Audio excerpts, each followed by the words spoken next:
Christians left Hollywood. We're the ones that left the playing field. A lot of television in the marketplace has really become increasingly darker. We have glorification of bad behavior.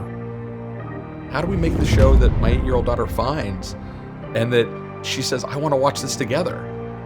You know, decades ago, the television in your home, whether it was I Love Lucy, Carol Burnett, Andy Griffith, whatever, it was like a watering hole. It brought the family together into a common experience. We're not creating co-viewing programming at scale in a way that allows families to come together and use storytelling as a way of building bridges and talking about hard things. Why can we not find our way into telling those stories in a compelling fashion? I hope we can. I believe we can. With the right resources, the right funding, and the right partners, I believe we can make stories that remind people that it's possible to make the world a better place.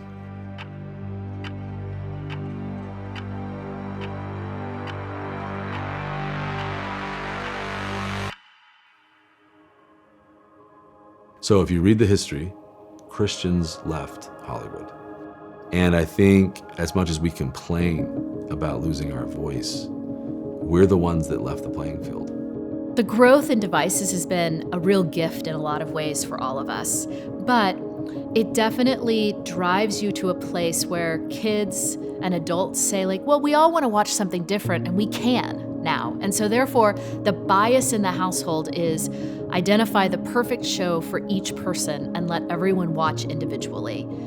And that takes away so much of the power of storytelling, which is how do you have a conversation after watching the story? I mean, to me, I think a lot of what I think all of us are yearning for with the founding of this company is bringing back this idea of watching stuff together.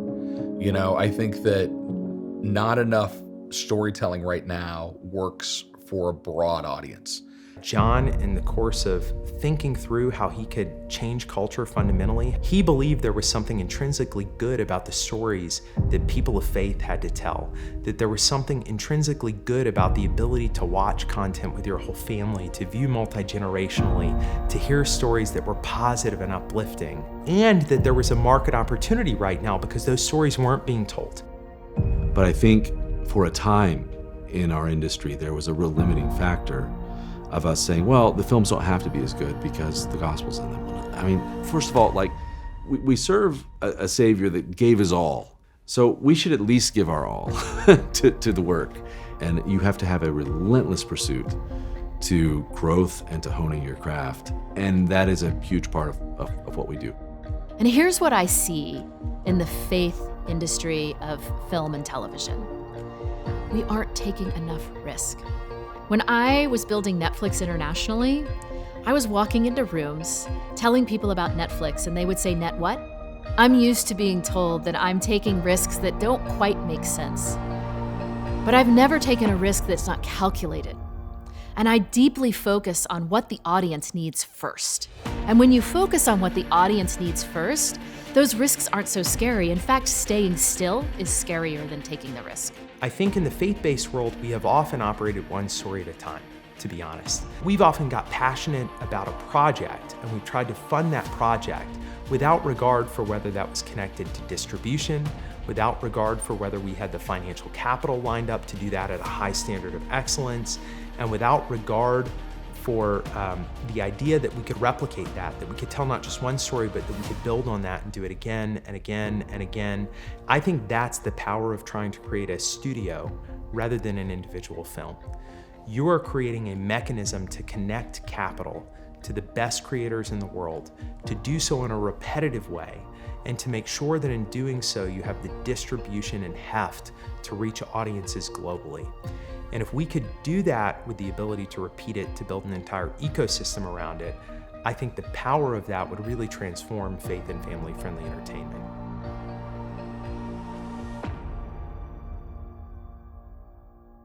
And so what we've found is that by creating a studio that funds its own development, retains creative control, creates our own brand and our own audience, and creates a mechanism for partnering with our distribution partner to be sure that that marketing is right, we actually decrease risk and increase kind of overall performance in the long term. And for us, as our goal is to actually reach as many people as possible with these courageous stories, all of that actually increases the chances of us making more shows, more films, and actually getting each and every one of them to more people. While our intent on every show or film that we put to market is for it to be an overwhelming hit, the fact is that some content hits and some content doesn't. And so with that being the case, a fund model allows us to be able to basically mitigate risk by having every dollar placed across a portfolio of projects, some of which will be high performers and will have outsized benefit that will come to investors. But then for those projects that might just basically break even, it also protects their underlying interests as well. One of the things that I think any filmmaker, faith-based or otherwise, cares about is being sure that their vision of a story is held tightly through the script-to-screen process.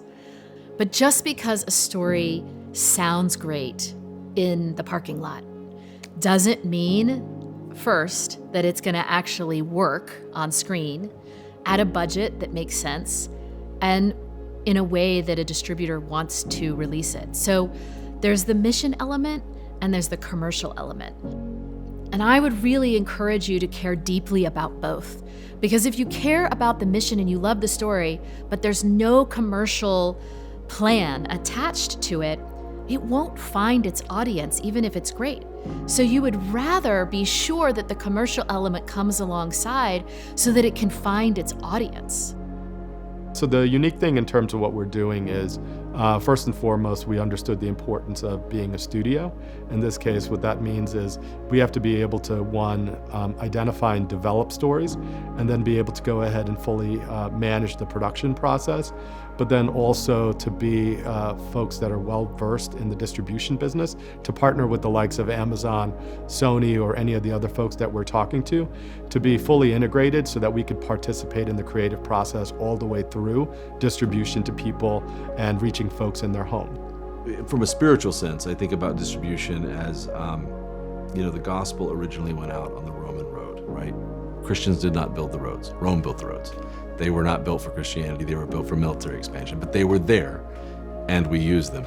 Entertainment is America's second largest export behind agriculture. And the distribution mechanisms are vast. And it's amazing how many people you can get content to if you partner with some of these distribution mechanisms. So in this case, Prime Video, Amazon is getting this show, House of David, to 250 million global subscribers. It's somewhere around there. And so it's incredible to say we can make content that we love. And it's unprecedented, and it's frankly a miracle that they're willing to give us creative control. Control, in my mind, is so important because when we have control and when we have money, we have leverage. We have to build moments of leverage. And that is what Wonder is doing. And we're doing it differently than almost anybody else in the marketplace. Because we're not trying to tell one story. We're not trying to show one film. We're trying to create a sustainable, scalable studio that can do this day in and day out, 3 to 4 movies a year, 6 to 9 TV series, scripted and unscripted a year. In a few years, we're gonna be at that level of scale. And when we do that, we have a brand that you and your family can lean into and say, I know I can go to the theaters 3 times a year because when I see Wonder, I know it's the thing I wanna go see.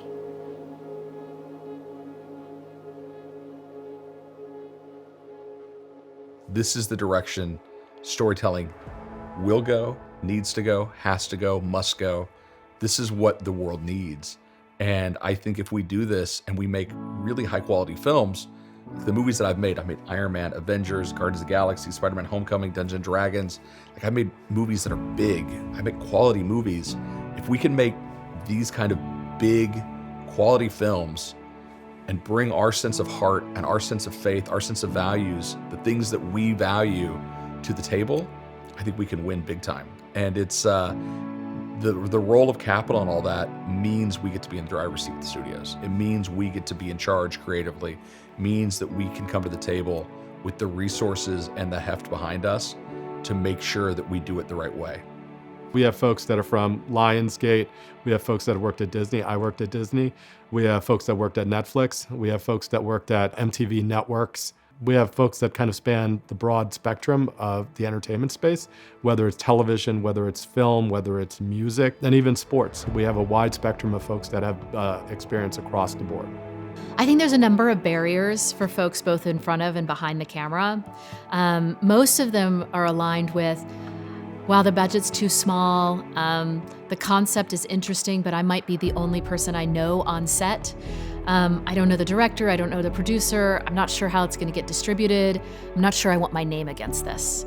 And I think what we've said is we're coming in, we have known producers, known directors, we're surrounding talent with other talent, and we have known distribution. And so all of those things sort of take the risk off the table, and we've got bigger budgets. And all of a sudden folks say like, oh my gosh, I love this script, it's big enough, it's broad enough, it's values-based, it's courageous, it is restoring faith in things worth believing in a way that I care deeply about, and so I'm 100% in. The highest outcome we could achieve in a very difficult industry would be an institution that could endure. And I'm grateful to be a part of a group of filmmakers. You know, my brother and I, Dallas Jenkins, Brent McCorkle, John Gunn, who I'm making this show with.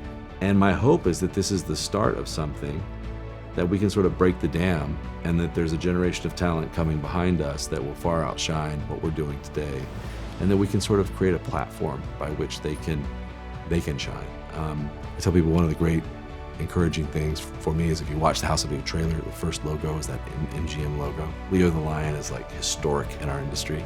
This is 100 years of entertainment under it.